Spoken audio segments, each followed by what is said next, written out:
Hello everyone, it's Toasti here again. Welcome back for another video. Today I'm playing Mecha'thun Warlock. We'll be looking at 3 different versions of the deck.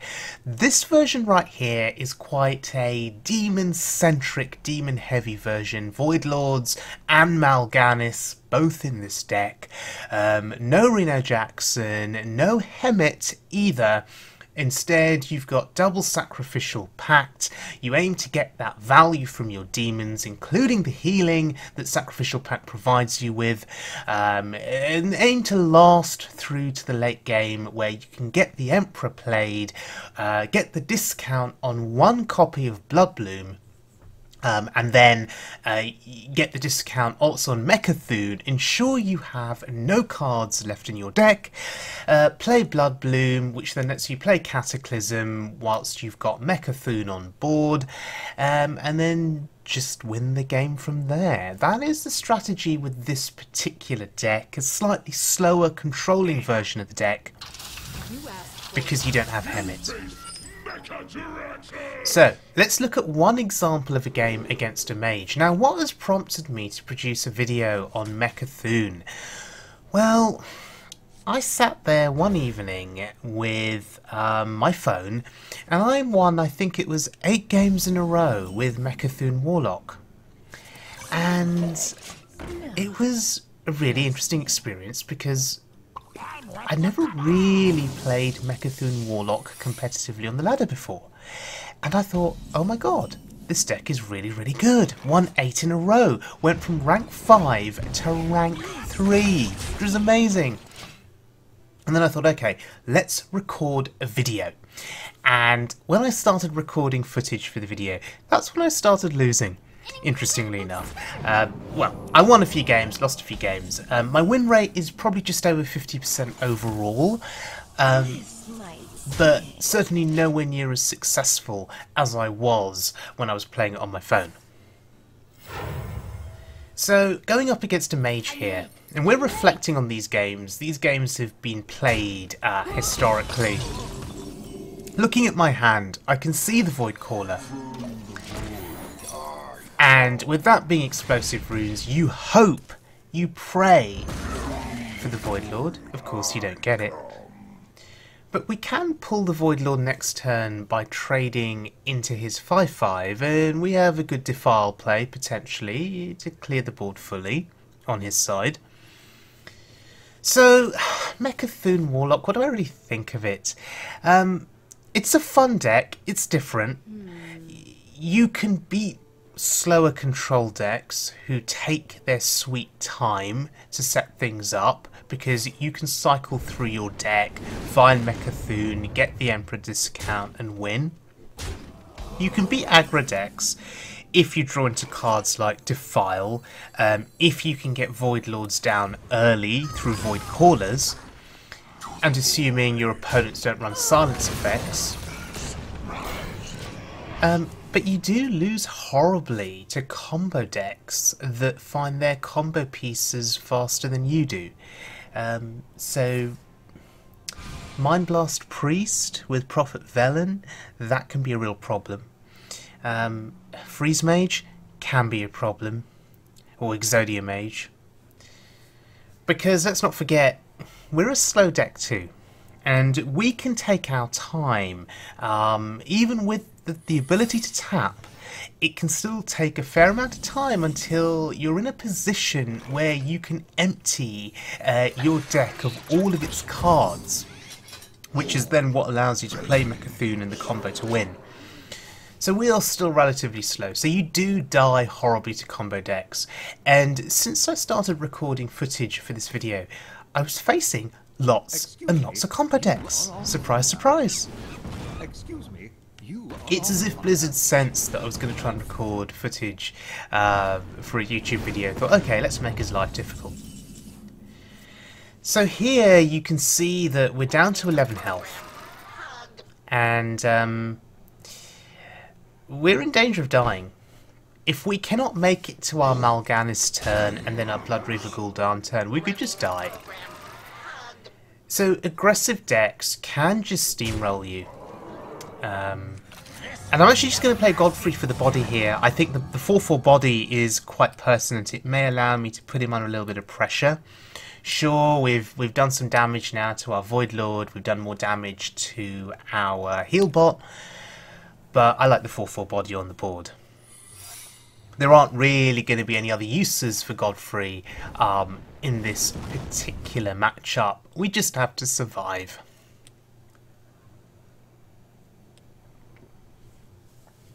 So down to 10.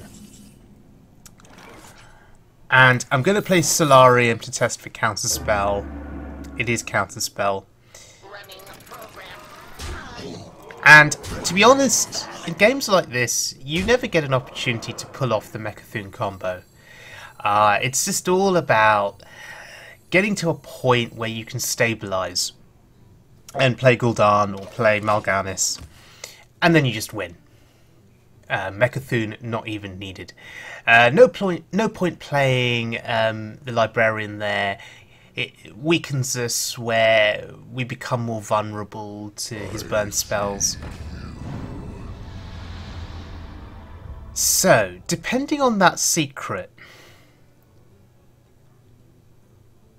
providing we can play Mal'Ganis and he doesn't get turned into a sheep by that secret, then we should be in a good position to win. What to do? What to do? Of course, he could always fireball Mal'Ganis and ping, and then we're in trouble again. But then we have Blood Reaver Gul'dan. Okay, here we go. So, time for Mal'Ganis.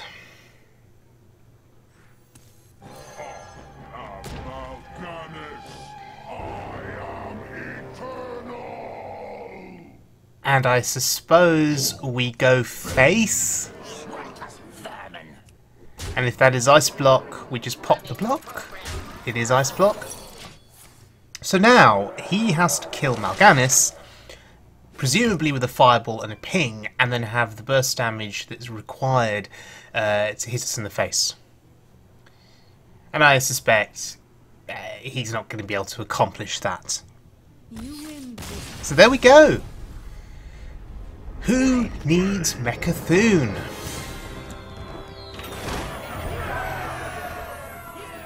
Okay, so that was one version of Mecha'thun Warlock, and I started facing a lot of aggressive decks who were just hitting me in the face.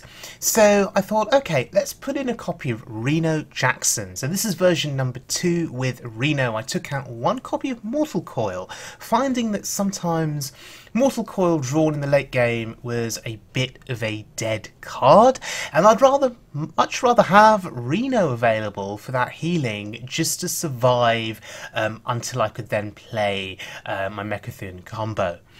So let's have a look at another highlight, this time with the Reno Jackson version of Mecha'thun Warlock. So this is another mage. But this is not the same tempo Secrets mage that we faced before. This mage plays Alexstrasza, and I guess it's reminiscent of a freeze mage.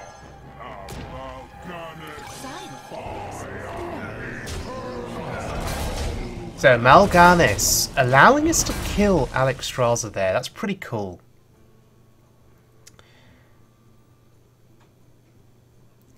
We have Reno Jackson in hand, and we need to think about an opportune moment to play him, because the chances are this guy's hand is full of burn. If he's playing Alex, he's probably going to have Frost Bolts, perhaps Ice Lancers.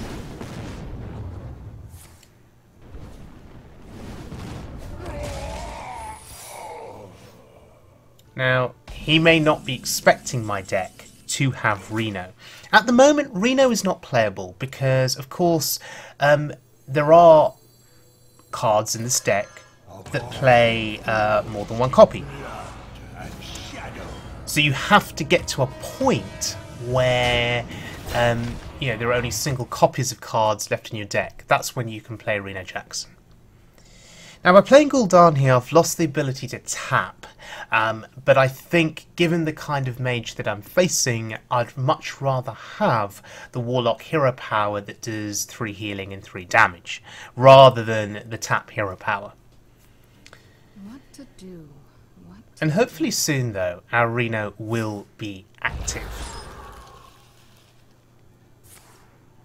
So he's stalling for time here. He played Alex, which makes me think that he has enough burn in his hand, where if Alex had survived, and if I hadn't played Gul'dan and Mal'Ganis here, that maybe he's got enough burn in his hand to kill me. Okay, he now gets a discount on his spells. That's very annoying. But maybe I don't feel like I'm in any immediate danger, because now we have space on the board and Reno is active. We're only going to heal for 8. So is it even worth it? He's just had a substantial discount on 6 cards. Can those 6 cards do enough damage to kill me at what is effectively 27 health including armor? I'm not taking any chances. I mean, of course he'd have to get through Mal'Ganis as well, so he's going to need to waste a bit of burn on Mal'Ganis. We don't pop the block here, and I'm wondering, was there another way through that turn? Could I have popped that ice block? But does it even matter? We're at 35 health with a Mal'Ganis on board. Does it even matter?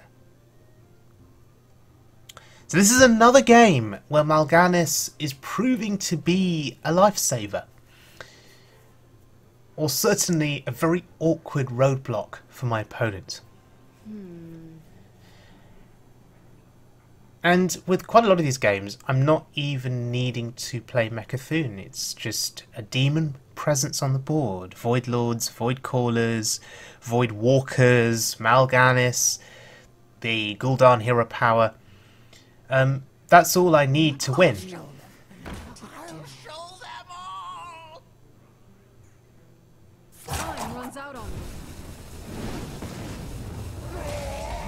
Okay, commits a fireball to kill Mal'Ganis. How interesting.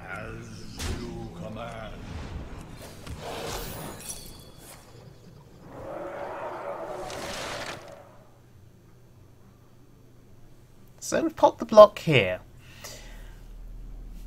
Do we want to kill that mad scientist?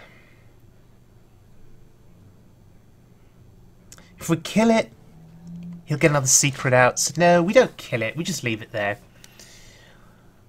We'll let him trade, and if he wants to ping it off, he can ping it off. Ooh, Flame Strike. Not seen that card played for a while.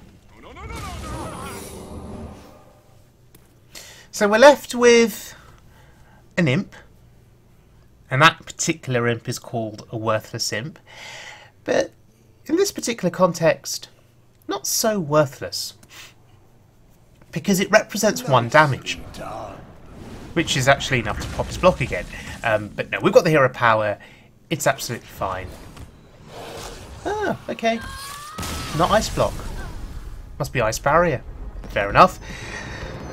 There you go. There is a win with the Reno version of the deck.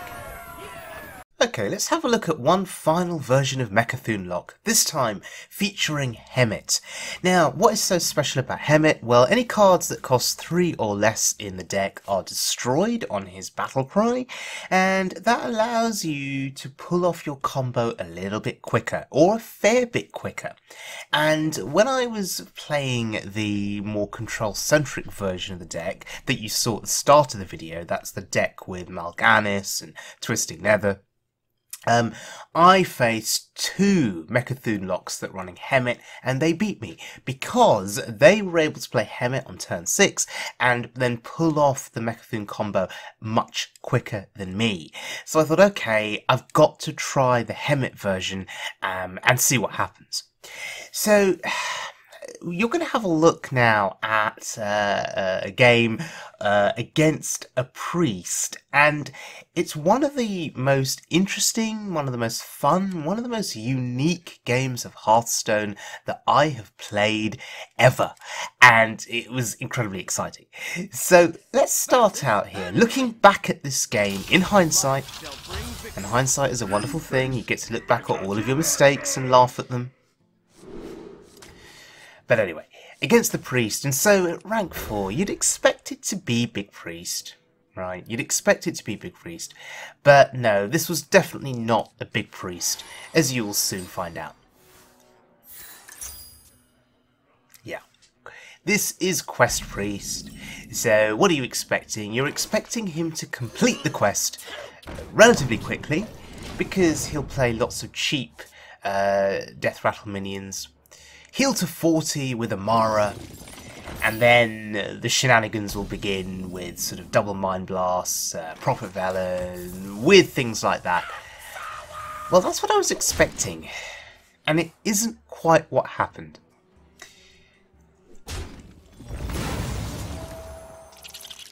So at this point, it all looks pretty normal, pretty average for what you'd expect from a Quest Priest. And initially, it's just a bit of a board control battle.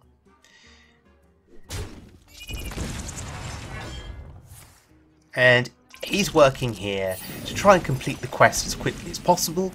That's what you'd expect. Now, I have no demons in hand that my Void Caller can put onto the board. But we set up the Void Caller because we have Sense Demons. So hopefully next turn we can play Sense Demons, get the 2 Void Lords from my deck into my hand, and maybe we can find a way to kill off that Void Caller and get something big onto the board. That's the line of thinking there. I wonder.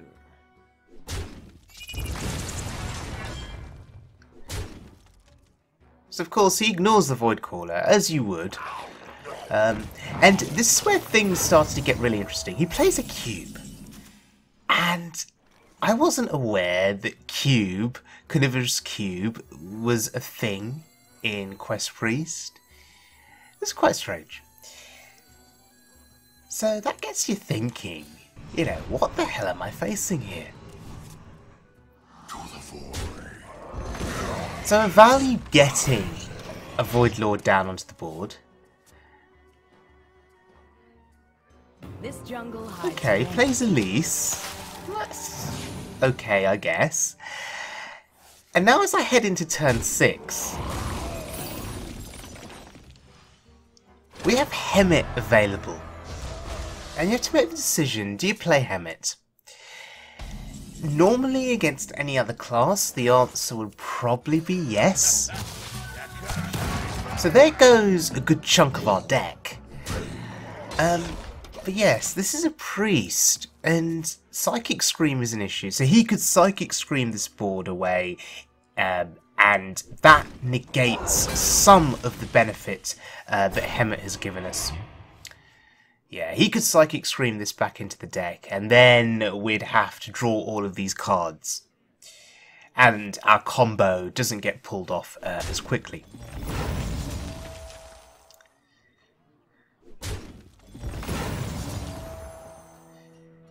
So he values killing off the oracles to get those cards, and there's Godfrey.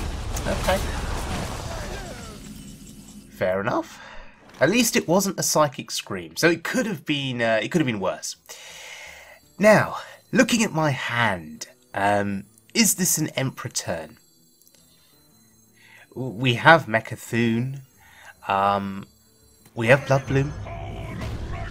So we have the 2 cards that are essential to start off our combo. All we're looking for now is Cataclysm. And obviously making sure we get through the remainder of our deck. But we've got the Emperor discount. That's what we're looking for on the Mecha'thun and the Bloodbloom. So now I'm pretty much happy for that Emperor to die. It's not going to survive, clearly. Happy for him to die. And we've just got to draw through the remainder of the deck. But then he plays a Weasel Tunneler with Science on the Weasel. And another Weasel.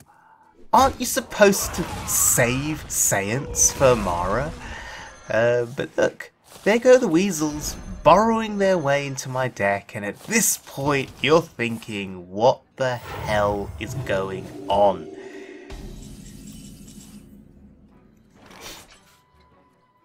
So, 2 Weasels in the deck. Gonna make it more difficult for me to pull off that Mecha'thun combo, obviously. Unity, precision. So at this point, I was rather confused, I was rather flummoxed, and I didn't quite know what to do. I could have played the Void Lord, but I was confused, so I just played Ziliax. He plays Amara. Didn't need to play Amara, he just decided to play Tempo Amara. His health wasn't in any particular danger there. I guess he just wants the 8/8 on the board. So, coin tap. Just so I can do this and get the Void Lord down. And I value tapping every turn here, I think, because I need to get through my deck as quickly as possible. But there are 2 Weasels in my deck, and we know that there's probably going to be more to come with Weasels.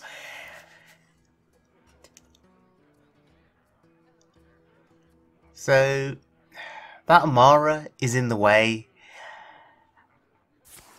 and this play I find really interesting. Psychic Scream. Okay, he fills up my deck again, making it harder for me to pull off that Mecha'thun combo, but he's given me Amara, and I find that fascinating.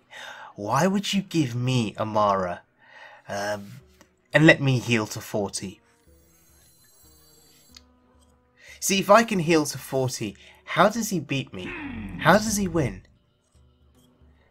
Because if he's going to keep putting Weasels into my deck, he isn't going to beat me through fatigue, right? So what is his win condition then? Is it Mind Blast? Is it Prophet Velen? Is it Shadow Reaper Anduin, Hero Powers to the face? Is that the plan? But he's given me Amara, so I can heal to 40. I also have Reno Jackson. He doesn't know I have Reno though, because... oh, he does now. Because he got Reno from Crystalline Oracle. Okay, so Tempo Reno played there. But he knows I have Reno in my deck. So he knows that conceivably I could use Amara to heal to 40.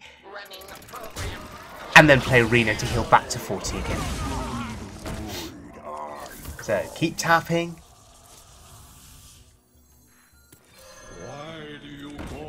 And we just play stuff.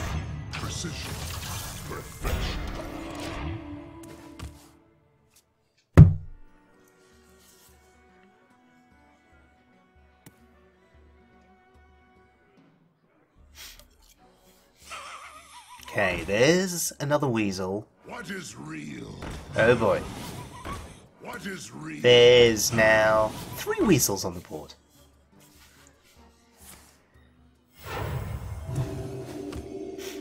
So there's nothing we can do here in regards to the Weasels. He's going to kill them off, and they're going to be shuffled back into our deck. Now, To the void. I guess we just ignore them.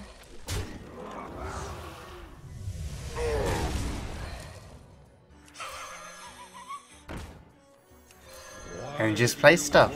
Now, in hindsight, I don't think I should have played that Weasel. The Weasel I've played will die, it'll go into his deck, he'll draw it, play it, kill it off, and it'll go back into my deck. So, I probably should not have played that Weasel. But anyway, here come 3 Weasels now into my deck. And he really is determined for me not to pull off any kind of combo here. Oh my goodness. And there's the Psychic Scream from Shadow Visions, worth noting. So keep tapping. I've now realised at this point in the game, yes, tapping is really important. Because we need to draw through that deck really, really quickly.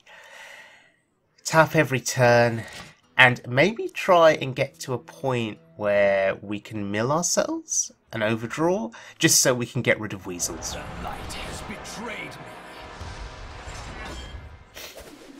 Okay, so he plays Shadow Reaper Anduin here. And I guess he's going to look to ping me down over the next few turns.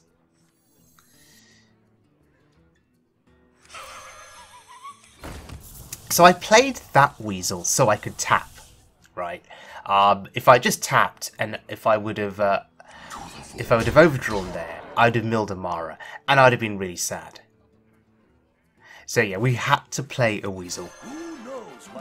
I mean, okay, we could have just have played Bran and tapped, maybe. Maybe we didn't have to play the weasel. But yeah, N'Zoth gets played. And that is a pretty frightening board, because there are 3 weasels on it. On his side.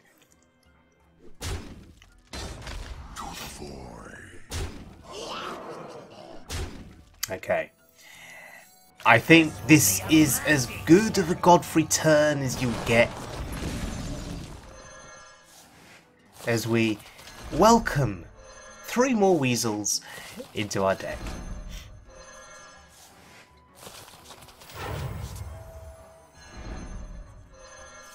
But you see, looking at our hand, we have Cataclysm, we have Mecha'thun, we have Bloodbloom.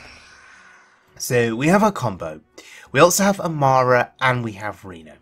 So to be frank, I don't really care about the remaining cards in my deck, so we tap.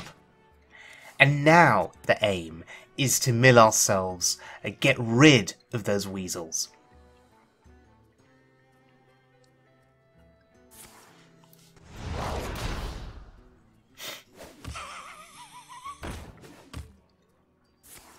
And he can do all of the pinging that he wants. I do have Amara. Okay, that's not a weasel. That was a Voidwalker, but hey, useless card in the grand scheme of things. So it's fine to mill.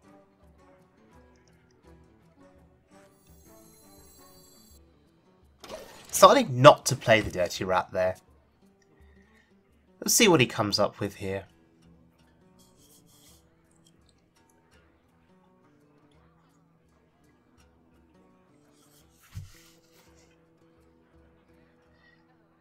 So 5 cards in hand. What is he thinking about? Does he want to leverage the hero power by hitting my face, or does he want to kill Godfrey? Now, leaving myself at 14, I mean, was that risky? Should I have played Amara on that last turn? You know, if he's got Mind Blast plus the hero power, there's a chance that you just die.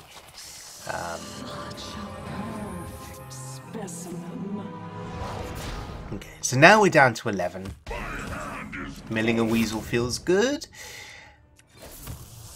That's fine too. And do we feel comfortable at 9? I don't think we do. We don't feel comfortable at 9. So we have to play Amara here, just to be absolutely safe. You are safe now. Right, so according to Amara, we're safe now. We're safe at 40. And at this point, you're thinking, okay, I'm at 40. He's going to have to work really, really hard to get my health total down. But hopefully, by the point he gets my health total down, I'll be in a position where maybe Reno will be active.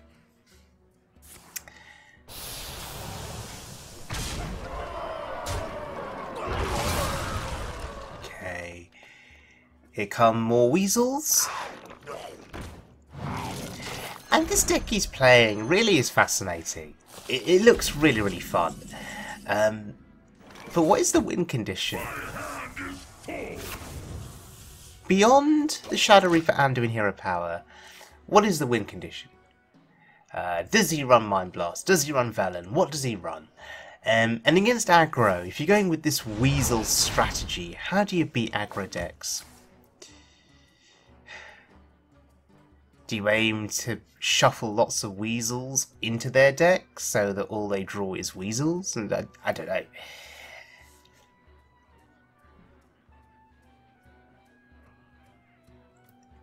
So yeah, this is a really weird deck that he's playing. But clearly it's working well against me. I mean, I can't pull off my combo. I'm having to sit here turn after turn, milling Weasels, trying to get rid of Weasels. And he's taking his sweet time with Shadow Visions. Makes you wonder if one of those spells is Mind Blast. Shadows grow short.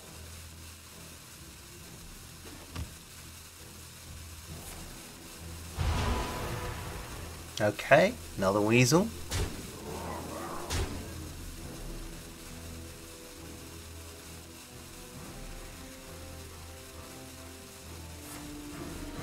Alright, so what do we mill this time? Ah, mill a Weasel, good. Mill another Weasel, very good. And look, Reno Jackson is now finally active. So, is it time to pull off Reno? We wrap first. Ooh, Spirit of the Dead, and now it starts to become a little bit clearer as to what this deck is. But we cash in on Reno now while we can, because once more Weasels start going back into our deck, we're not going to be able to play Reno for some time. So I thought, okay, cash in now and hope for the best.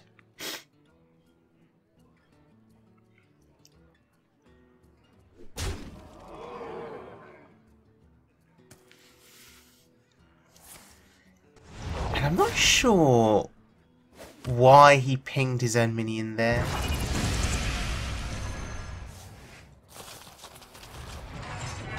Was that a misclick? Was that deliberate? Is there some kind of strategy with that I'm not aware of? Anyway. Keep tapping.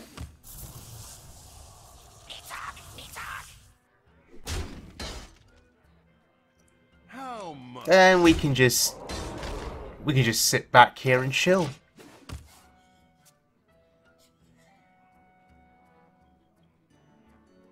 Now, Blood Reaver Gul'dan is in our hand, and let's not forget that with Gul'dan, you can get a relatively substantial board presence back.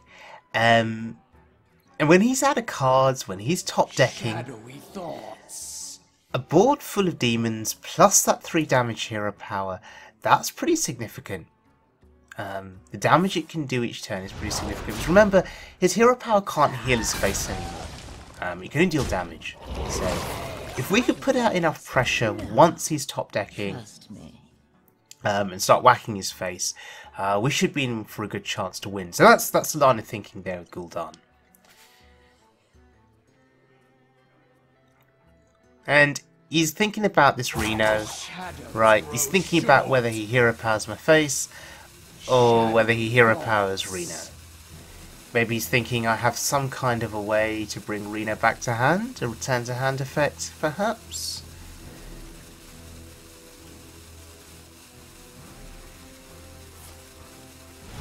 Okay, he decides to kill the Reno. Ooh, Ziliax. We're milling Ziliax there.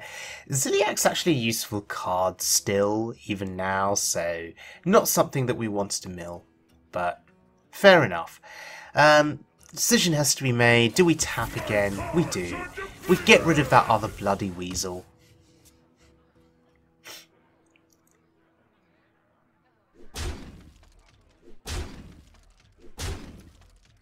And he probably knows that a large chunk of my hand is nothing but weasels.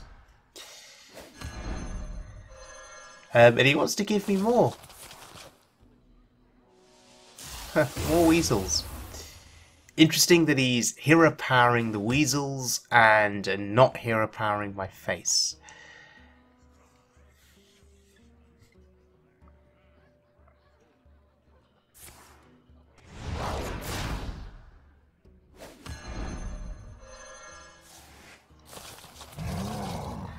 Okay, so,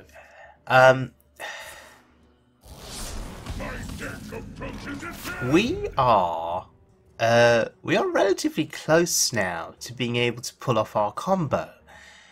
We just need to draw through the remainder of the deck and hope that he doesn't give us any more weasels. I think that's going to have to be the strategy. So we're just going to wait. We're going to wait things out. I'm not going to tap because there is a 5 attack minion with Wind Fury on the board. That is 12 damage just from the board plus his hero powers. If he's got Mind Blast, we're scared. So I decided not to tap, not to mill that last card. We can mill it next turn.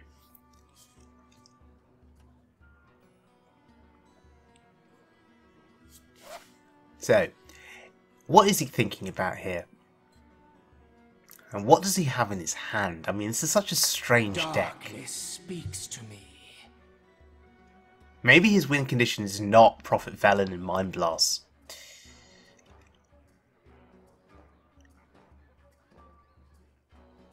Okay, Spirit of the Dead. And Psychic Scream. Wow, okay. Determined to give me cards because he knows I have this Mecha'thun combo probably in hand. So now that we've seen a Psychic Scream again, Blood Reaver Gul'dan seems fine. That's a lot of pressure on the board. He can't heal his face. The drawback is that we can't tap. So if he finds a way to give us more weasels, if he finds a way to put all of these minions back into our deck, we can't tap. And so that'll slow us down a little bit. Shadowy thoughts.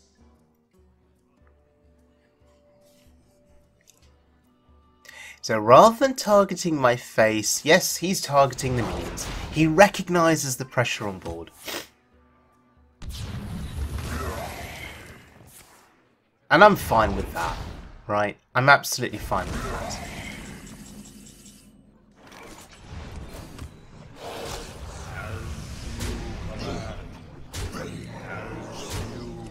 Slowly getting his health total down. It's worth noting that we have a golden weasel in our hand. A golden weasel. Wow. Oh. Okay. Play a legendary that doesn't really do much for you. Okay, fair enough. You know, we'll take that.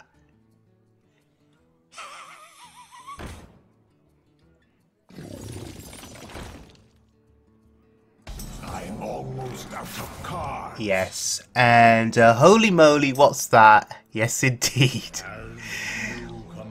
A friend of mine there deciding to spectate me, and yeah, what a strange sight indeed.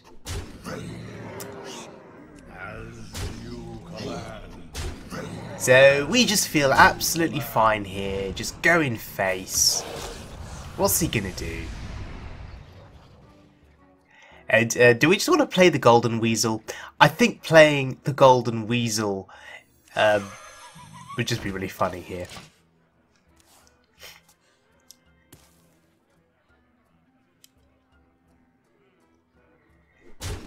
And at this rate, we're not even going to need the Mecha'thun combo, because these demons plus the hero power alone are going to be substantial enough threats. Yeah. Your victory proves That was a really weird game. A really strange game. Probably the most unique, the most interesting game of Hearthstone that I've played all year. Or certainly the most interesting game that I've played in quite some time. So a lot of credit to my opponent there for bringing WEASEL Priest. That is the first time I faced WEASEL Priest on the ladder ever. So absolutely thrilled. So 3 versions of Mecha'thun Warlock, and I think I'd have to say that this version here with with the Twisting Nether and the Mal'Ganis is probably my favourite version of the deck, along with Reno Jackson, because you've got the control element to it, particularly with Twisting Nether. I think that's quite important.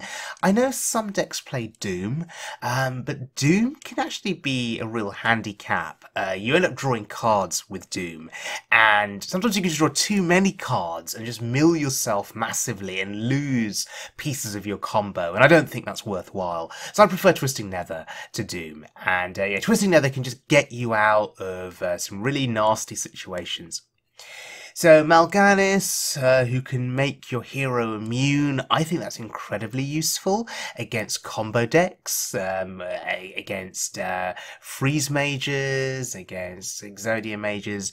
Mal'Ganis can just be a massive roadblock that they have to spend burn spells on to remove, and those are spells that are not going to your face. And Reno Jackson, I think, is quite important. There will come a point against aggro decks where you've drawn through a lot of your deck, you've only got single copies of cards left, but you're about to die. Play Reno, survive for a few more turns, and then pull off the Mecha'thun combo. So, thank you very much for joining me, everyone. I hope you enjoyed the video. And, oh yeah, before I forget, I've managed to hit 50,000 gold in Hearthstone, and that is usually my target prior to a new expansion being released, because I then spend between 10 and 20k on packs, and then I start saving again for the next expansion. But yes, having hit my target, I think it's time to celebrate, and so I will be doing a packs giveaway to be announced in my next video, so do look out for that, and do look to take advantage of that. And as we are heading towards 1,500 subscribers, which is another big milestone for me as well, it will be another reason to celebrate. So thanks for joining me, everyone, and I'll see you all again very soon for more Wild Mode fun.